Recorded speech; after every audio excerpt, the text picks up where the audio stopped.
Welcome. I want to thank you for joining us at my collaborative team's CollaborEAT Live series. We are a 10 to 15 minute video conversation on Facebook and YouTube Live, taking place every Wednesday at 1:00 p.m. CollaborEAT Live provides digestible content to both professionals and the public on a variety of topics involving the collaborative process. Our CollaborEAT Live episodes consist of a variety of topics driven by our followers and our MCT members. Topics range from ethical considerations, best practices, problem solving, marketing, specialized topics, and other practice tools that we find valuable to our membership. Whether you join us live or watch in your own free time, you can count on our weekly CollaborEAT Lives to provide you with thought-provoking conversation and educational information about the collaborative process. Today, it is my pleasure to welcome my college friend, Steve Turner, who I might add was the one throwing water balloons off the balcony and who I avoided in college, but reconnected with 40 years later because Steve was doing some amazing, amazing work in the field of anti-human trafficking and domestic violence. Steve Turner is a nationally recognized expert in these areas.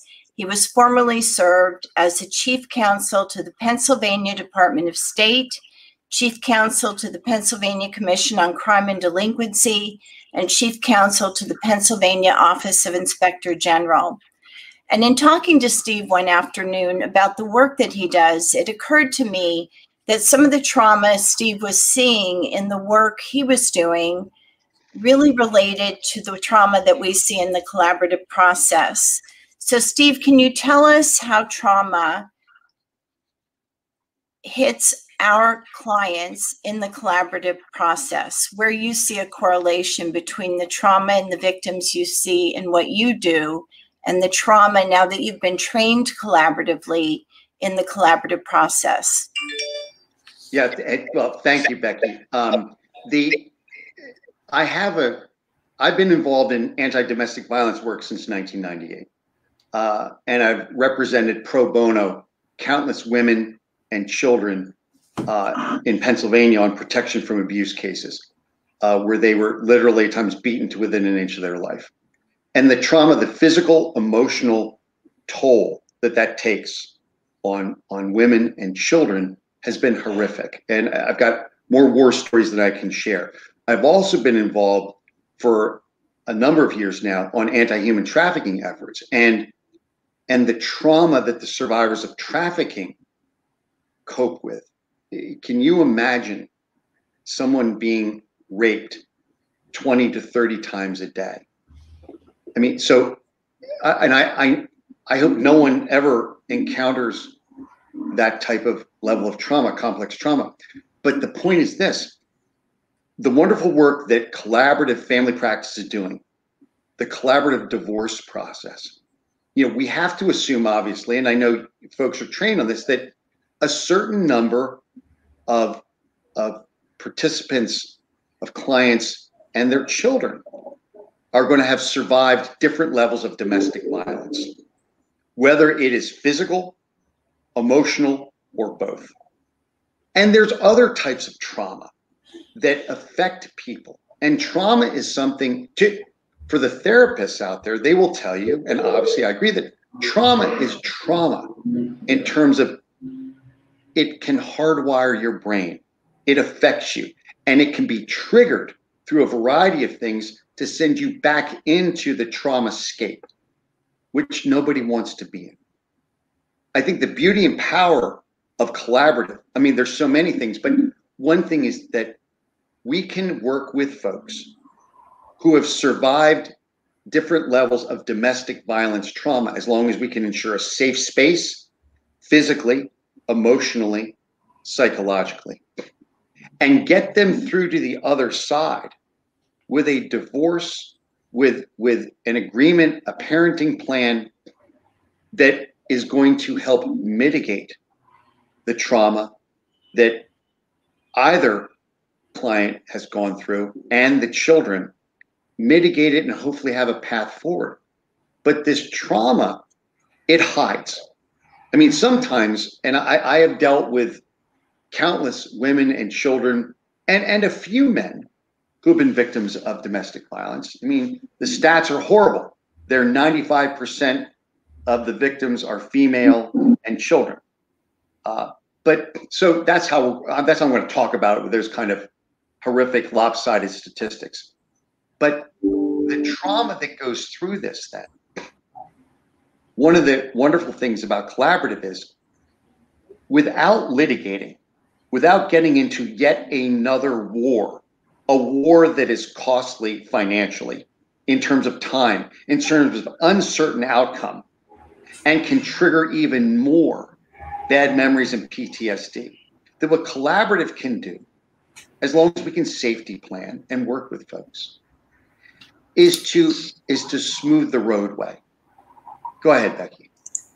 Steve, one of the things that was most compelling in our conversations that came across to me about the work we were doing was the kind of compassionate listening skills that you clearly have developed over the 30 years of doing this.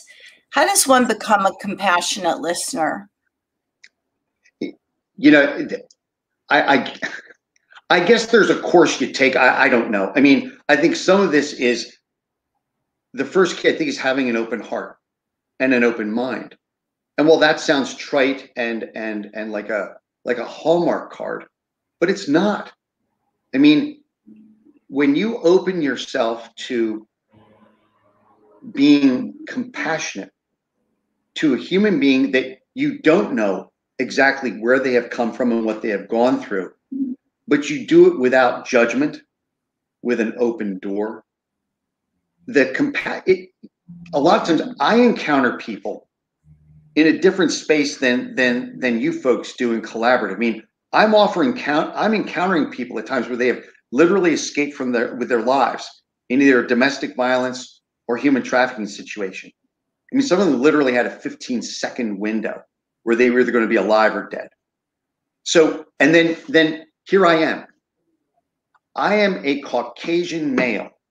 I am the face. I am the face of a trafficker. I am the face of a John. I am the face of an abuser. So then how do I approach someone who might look at my face and wonder if I am trustworthy at all?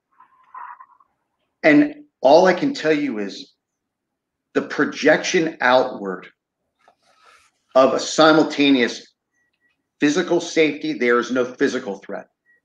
Emotional safety, meaning no judgment, compassion, not pretending to know what you've gone through or pretending that I understand it in terms of experiencing it. But being there, again, with that open door without judgment, to pass you first through physical and then emotional safety. And then let's work on a path. That compassionate listening. And I'll tell you, there's times I have 10 to 15 to 30 seconds to either make it work or not. But over the years, when you see horrible things, you learn to accept people. And you learn to say, no matter what has happened to you, it is not your fault. No one deserves this. And I am going to help you to the best of my ability. So that leads us to my next question. My collaborative team is going to be doing a presentation at the FACP conference about unpacking our clients' baggage relating to trauma. How does one go about encouraging or creating that space for the client to unpack the baggage, number one? And number two, we've talked about vicarious trauma, where it may trigger something in the professional about their own baggage. So how do we create that space for the client? And then how do we recognize our own triggers? Yeah, so first part, the creating this space for the clients, for the, especially it will be, again, let's use the percentages. The wife / mother, she has been a victim of domestic violence. If there's children, the children have experienced it, at the very least, through hearing God knows what, through closed doors and walls and cars and everything else.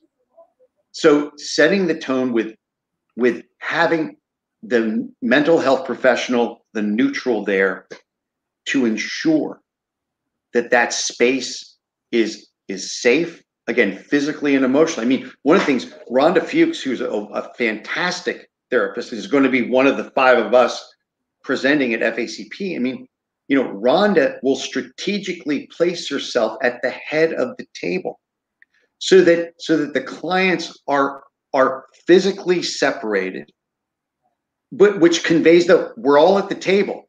That's collaborative, as opposed to in our bunkers, in our trenches with our guns out, which is litigation.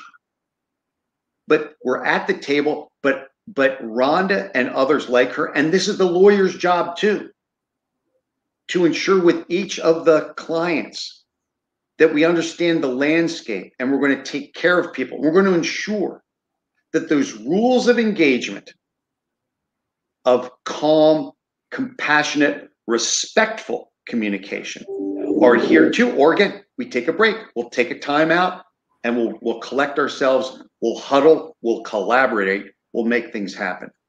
In terms of, and those are baby steps that you take on the front end, and then you keep reaffirming it as you go through. You have to be careful for and always on the lookout for. And this is something that, you know, I mean, I think I bring to the table, and I can bring to the table. I mean, after standing in court opposite one perpetrator after another, one aggravated assault or attempted murder after another, I can read signs and symptoms and the most subtle forms of intimidation.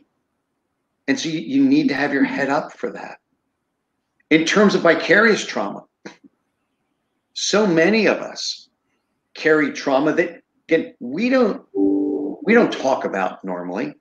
In fact, what we do our best to keep moving forward in our professional and personal lives and not be dragged down by it.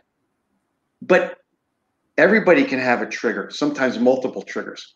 So tuning yourself in advance, this collaborative process, what might come up, what might I discover, so that I can ensure that I am fully at the table, but I'm protecting myself too, and my emotional safety, and taking a break at that time.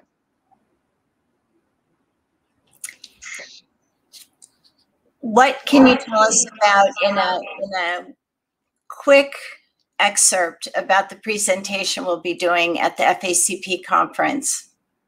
I mean, we got an amazing team. Number one, Becky, you're there. I'm there. Ed Sachs is there. Rhonda Fuchs is there. Tabitha Marazi is there. Tab brings an amazing capacity with the child specialist and her unique skill set. Ed is a fantastic broker of incredible solutions in the financial world. You and I play the lawyer card. Rhonda, again, is unequaled in terms of the mental health perspective. But what we're going to do is we're going to look at that unpacking the baggage, because what that means is this. People, whether they walk into this process with matching Louis Vuitton, you know, a 12-set luggage thing out of Paris or Rome, or as I have seen, people who've literally escaped almost with their lives with 2 plastic trash bags, those black plastic trash bags with duct tape on the bottom. Inside of all of those suitcases and bags are memories, hopes, fears, and trauma. And we're going to unpack it in a compassionate way. Thank you, Steve. Thank you. If you would like to be a guest on my collaborative team's CollaborEAT Live, please contact us at info@mycollaborativeteam.com. We would welcome you to be a guest on our show. Steve, thank you so very much. Thank you. Thanks.